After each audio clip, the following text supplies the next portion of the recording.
शुभ प्रभात बच्चों। Class 10th online class में आपका स्वागत है। बच्चों आए आज के इस वीडियो में हम लोग अभी जो परीक्षा हुआ है सब्जेक्टिव यानी विषयगत परीक्षा, इसके पहले आप लोगों का हुआ था क्या था, ऑब्जेक्टिव एमसीक्यू में था।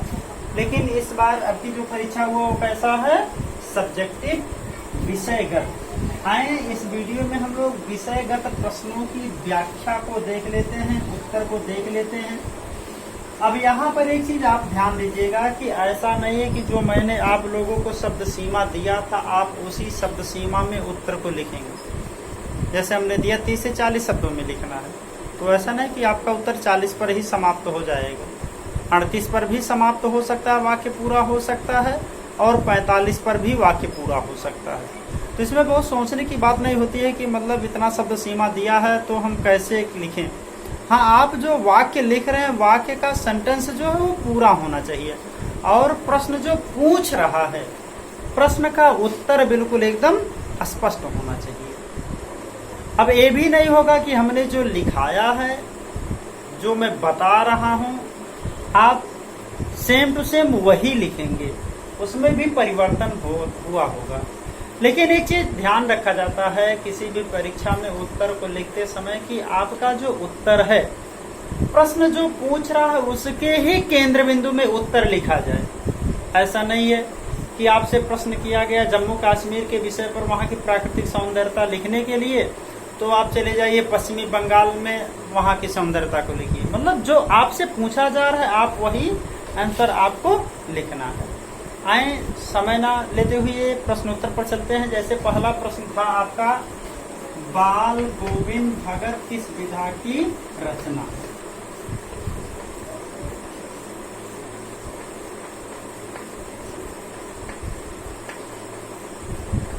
किस विधा की रचना।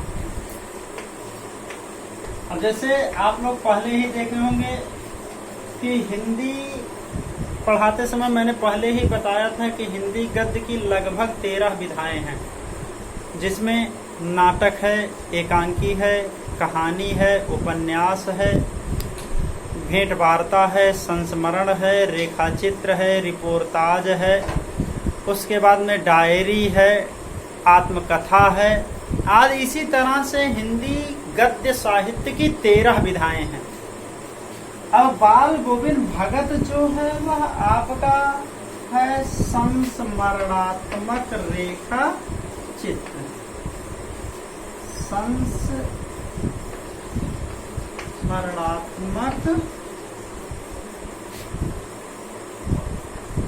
संस्मरणात्मक रेखा चित्र।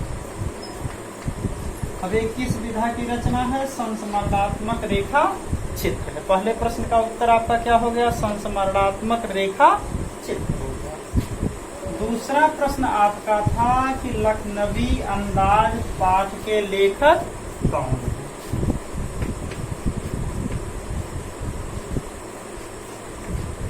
लखनवी अंदाज पाठ के लेखक कौन। तो हम एक शब्द में आपको उत्तर बता दें, लेकिन आपको पूरा वाक्य लिखना रहेगा। कौन है लखनवी अंदाज पाठ के लेखक, यशपाल है। ठीक, कौन है, यशपाल है। अगला प्रश्न हमारा बना हुआ था कि लेखक यानी यशपाल क्या सोचने के लिए गाड़ी में बैठे थे। यानी लेखक यशपाल क्या सोचने के लिए गाड़ी में बैठे थे। तो लेखक यशपाल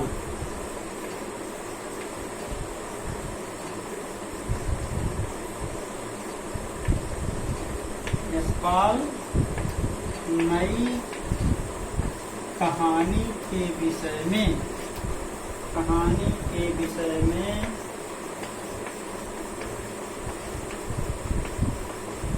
सोचने के लिए गाड़ी में बैठे थे।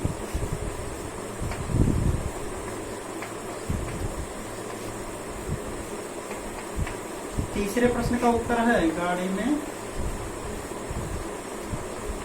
बैठे, यानी क्या सोचने के लिए बैठे थे? नई कहानी के विषय में सोचने के लिए गाड़ी में बैठे थे। अब जैसे गाड़ी के मतलब कहानी के 3 तत्व मुख्य रूप से माने गए, कथानक, उसके बाद में संवाद योजना, पात्र एवं चरित्र चित्रण। तो इसी विषय पर सोचने के लिए, नई कहानी के विषय में सोचने के लिए लेखक गाड़ी में बैठे हुए थे। ठीक, अगला प्रश्न था, आपको दीर्घ उत्तरीय में लिखना था कि साहस और शक्ति के साथ विनम्रता भी हो तो बेहतर है। साहस और शक्ति के साथ यदि विनम्रता भी हो तो बेहतर है। परशुराम लक्ष्मण संवाद के आधार पर अपने विचार लिखिए। अब यहाँ पर 2 चीज है, साहस और शक्ति। तीसरा क्या है? विनम्रता। विनम्रता। अब अगर साहस के साथ शक्ति भी हो और शक्ति के साथ अगर विनम्रता भी हो तो यह क्या बन जाएगा? यह 24 कैरेट का सोना बन जाएगा, यानी अच्छा बन जाएगा। अगर हमारे पास साहस और शक्ति होगी, विनम्रता नहीं होगा, तो हमारे अंदर क्या आ जाएगा? घमंड आ जाएगा, अहंकार। साहस, अगर हमारे पास साहस और शक्ति ये नहीं होगा तो हमारे अंदर क्या आ जाएगा? घमंड आ जाएगा। साहस जो है, साहस और शक्ति 2 गुण व्यक्ति को श्रेष्ठ बना देते हैं। साहस, कौन कौन? साहस और शक्ति। साहस और शक्ति, साहस और शक्ति ये क्या बनाते हैं? व्यक्ति को श्रेष्ठ बनाते हैं। लेकिन अगर इसी के साथ विनम्रता भी हो जाए, विनम्रता भी हो जाए तो क्या हो जाएगा? वह व्यक्ति सर्वश्रेष्ठ हो जाएगा। समझ में आएगा? तो साहस और शक्ति के साथ हमारे अंदर गुणों का विकास करते हैं। साहस और शक्ति हमारे अंदर क्या करते हैं? गुणों का विकास करते हैं। हमें श्रेष्ठ बनाते हैं। लेकिन अगर साहस और शक्ति के साथ विनम्रता भी मिल जाए तो वे गुण हमको क्या बनाएंगे? सर्वश्रेष्ठ बनाएंगे। विनम्रता ही हमें सदाचार का पाठ पढ़ाती है। अगर हमारे अंदर विनम्रता नहीं होगी, सदाचार, सदाचार का मतलब क्या है? सत धन आचार, सत माने अच्छा, आचार माने व्यवहार। तो विनम्रता हमको क्या सिखाती है? सदाचार की शिक्षा देती है। इसलिए जीवन में विनम्रता का होना अति आवश्यक है। अगर शायद परशुराम के पास 2 चीज थी, क्या थी? साहस और शक्ति, लेकिन उनके पास विनम्रता नहीं। इसलिए परशुराम जी शक्तिशाली तो हुए, लेकिन विनम्रता ना होने के कारण जनक के सभा में उनको अपमानित होना पड़ा। लक्ष्मण के द्वारा कटु वचनों को सुनना पड़ा। राम के पास साहस भी थी, शक्ति भी और विनम्रता भी, इसलिए राम क्या बन गए? पूजनीय बन गए। राम के पास साहस, शक्ति और विनम्रता है, परशुराम के पास केवल साहस और शक्ति है। तो जिसके पास साहस और शक्ति है उसको विनम्र व्यक्ति के सामने हमेशा झुकना पड़ता है। इसलिए जीवन में अगर साहस और शक्ति के साथ विनम्रता हो तो बेहतर हो जाएगी। साहस और शक्ति हमारे अंदर गुणों का विकास करते हैं, हमें श्रेष्ठ बनाते हैं। लेकिन अगर साहस शक्ति के साथ विनम्रता भी जुड़ जाए तो वह हमें सर्वश्रेष्ठ बनाती है। उसके बाद में यदि विनम्रता हमारे अंदर नहीं है तो हमारे अंदर सदाचार नहीं आ सकता, और जब सदाचार हमारे अंदर नहीं आएगा तो हम जीवन में कभी भी सफल नहीं हो पाएंगे। उदाहरण के तौर पर आपको बताया गया कि राम के साहस, शक्ति और विनम्रता के आगे परशुराम के साहस और शक्ति को क्या होना पड़ा? नतमस्तक होना पड़ा, झुकना पड़ा। तो ये हुआ आपका अगला प्रश्न आप था कि भगत की पुत्रवधू भगत को छोड़कर क्यों नहीं जाना चाहती? भगत की पुत्रवधू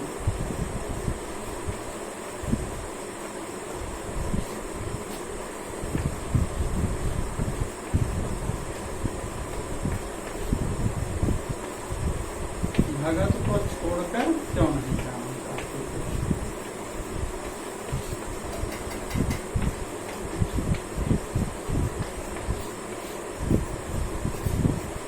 अब प्रश्न हुआ है जाना चाहती, भगत की पुत्रवधू भगत को छोड़कर क्यों नहीं जाना चाहती? तो भगत की जो पुत्रवधू थी वह एक सुशील सुलक्षणी वधू थी, महिला थी।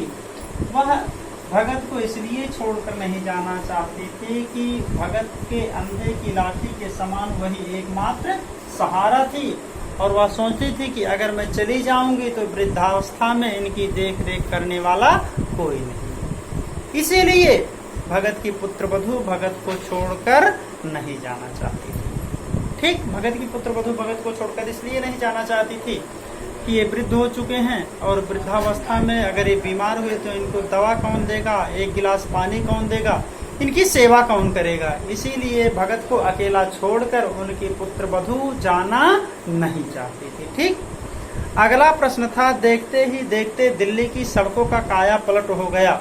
दिल्ली के सड़कों के काया पलट होने के लिए क्या क्या प्रयास किए गए होंगे? अब दिल्ली का काया पलट हो रहा है कब? जब इंग्लैंड की महारानी एलिजाबेथ भारत आने वाली। अब उनके आने के लिए दिल्ली की सड़कों का काया पलट रातों रात हो गया। उनके काया पलटने के लिए प्रयास क्या किए गए होंगे कि सड़क को रातों रात सड़क को गड्ढों से मुक्त किया गया होगा। मतलब जो भी गड्ढे थे उसको मुक्त किया गया। सड़कों के किनारे पेड़ लगाए गए होंगे। उसके सड़क के किनारे भवनों की रंगाई पुताई की गई होगी। मतलब अनेक तरह से सौंदर्यता बढ़ाने के जो साधन थे उनका प्रयोग किया गया होगा। तो अनेक तरह से प्रयास किए गए होंगे दिल्ली की सड़कों का कायापलट करने के लिए। अब उसके बाद में आपको 3 चीज दिया गया था। एक तो अपनी कविता को प्रकाशित करवाने के लिए समाचार के संपादक महोदय को पत्र लिखना था, और एक अपने मोहल्ले में चोरी होती हुई घटनाओं को देखते हुए पुलिस निरीक्षक को या पुलिस अधीक्षक को पत्र लिखना, जो भी रहा हो। तो पत्र हमने दिया था, और परीक्षा के पहले आपको हमने पत्र का फॉर्मेट भी बताया था, ढांचा बताया था कि अगर आप अपने पत्र को उस फॉर्मेट में लिख रहे हैं, उस ढांचे में लिख रहे हैं, शब्दों का जाल आपका चाहे जैसा होगा, लेकिन शब्दों को पत्र की विशेषता होती है कि सब पत्र के जो शब्द जाल हैं वह बहुत सहज, सरल और स्वाभाविक होने चाहिए। उस पत्र का पूरा आशय स्पष्ट हो। तो अगर आप लोगों ने उस ढांचे में लिखा है पत्र को या उस खाका में लिखा है तो आपका पत्र सही माना जाएगा। एक प्रश्न आपको दिया गया था 80 से 100 नंबर 100 शब्दों में लिखने के लिए, बिंदु अनुच्छेद लिखने के लिए दिया गया था। निम्नलिखित बिंदुओं के आधार पर आपको अनुच्छेद लिखना था। एक तो पहला दिया गया था कोरोना।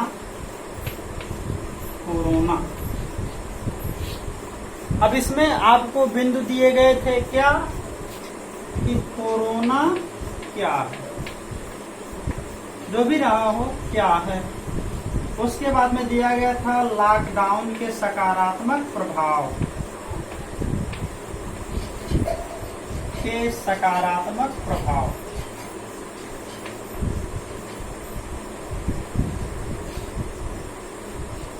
लॉकडाउन से कुछ लाभ भी हुआ था। अब आपको नकारात्मक प्रभाव नहीं लिखना था, क्या लिखना है? सकारात्मक, यानी लॉकडाउन से लाभ भी।